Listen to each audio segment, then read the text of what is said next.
অনুষ্ঠানের সম্মানিত প্রধান অতিথি নির্বাচনে ভোট কারচুপির সূক্ষ্ম ইঞ্জিনিয়ারিংয়ের মাধ্যমে আমাকে পরাজিত দেখানো হলেও জনগণের পাশেই থাকব এমন মন্তব্য করেছেন জাতীয় সংসদ নির্বাচনে ঢাকা ৬ আসনের পরাজিত জামায়াত নেতা ডক্টর মোহাম্মদ আব্দুল মান্নান।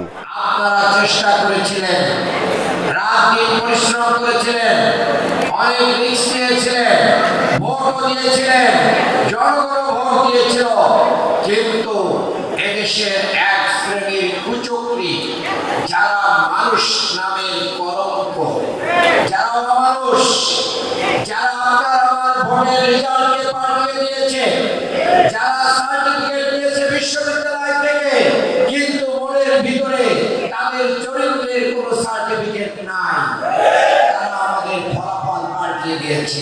আমরা এই আসনের যতগুলো অভিযোগ দিয়েছি কোনো অভিযোগ কর্ণপাত করা হয় নাই।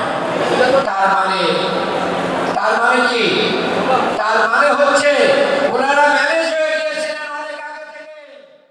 ভোট চুরি কিংবা চক্রান্তের ইলেকশনে বিজয়ীরা কখনো জনগণের প্রতিনিধি হতে পারে না। বুধবার বিকালে পুরান ঢাকার গ্যান্ডারিয়া সামাজিক অনুষ্ঠান কেন্দ্রে স্থানীয় জনগণের মাঝে ফুডপ্যাক উপহার বিতরণ সভায় এসব কথা বলেন তিনি। আমার মিশন থেকে এক পাও বিচ্যুত হয় নাই, ফিরে আসে নাই। ক্ষমতায় গেলেই যে সবকিছু করা যায়, না গেলে করা যায় না, আমি সেটা বিশ্বাস করি না।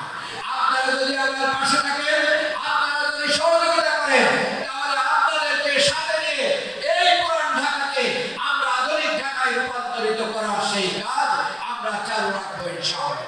আয়োজিত অনুষ্ঠানে ঢাকা দক্ষিণের জামায়াত ইসলামী নেতাকর্মীরাও বক্তব্য দেন। তারা বলেন, পথ চলায় সব বাধা অতিক্রম করেই দলের কার্যক্রম এগিয়ে নিতে হবে।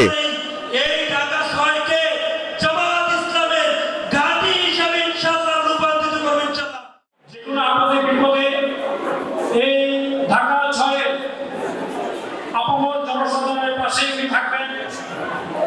উনি সিদ্ধান্ত নিয়েছেন, ওনার ভাগ্যকে ঢাকা ৬-এর সাথে উনি জুড়ে দিয়েছেন। ওনার ভাগ্য আজকে ঢাকা ৬ ভাগ্য। আমরা সামনে কোন রকম অন্যায় অত্যাচার এটাকে আমরা বরদাস্ত করবো না, আমরা এটা প্রতিহত করব। রোজার আগের দিন নিত্যপণ্য সামগ্রীর ফুডপ্যাক পেয়ে আনন্দের উচ্ছ্বাস প্রকাশ করেছেন উপস্থিত সাধারণ মানুষ। দরজা খুলবেন না, দাঁড়িয়ে থাকেন। বাকি বিল্লাহ, এশিয়ান টেলিভিশন।